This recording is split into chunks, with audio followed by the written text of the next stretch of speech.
अक्सर लगता है कि बहुत मेहनत कर रहे हैं पर कुछ हो नहीं रहा।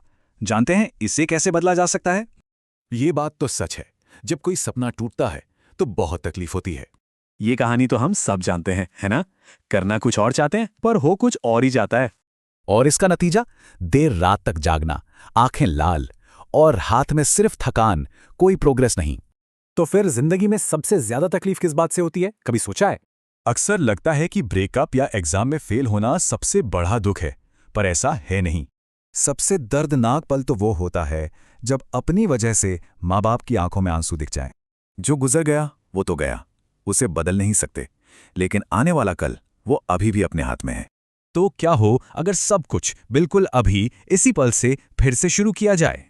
तो चलिए टाइम को 0 पर सेट करते हैं। असली जंग का बिगुल अब बजा है।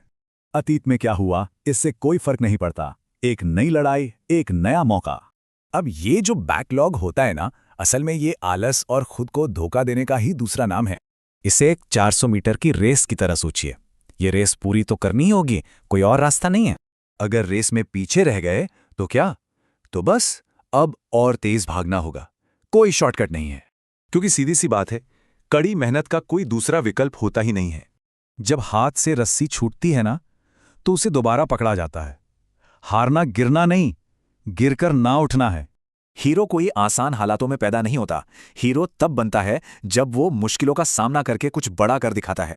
तो याद है वो सबसे दर्दनाक बात, जब अपनी वजह से माँ बाप की आंखों में आंसू हो। लेकिन सोचिए, वही आंसू सबसे बड़ी खुशी भी बन सकते हैं। बस फर्क इतना है कि वो खुशी के आंसू हो। तो असली मकसद क्या है? मकसद है उस एक पल को बनाना, गर्व के उस पल को। तो सवाल बस एक है, क्या इस जंग के लिए, इस इनाम के लिए सब तैयार हैं?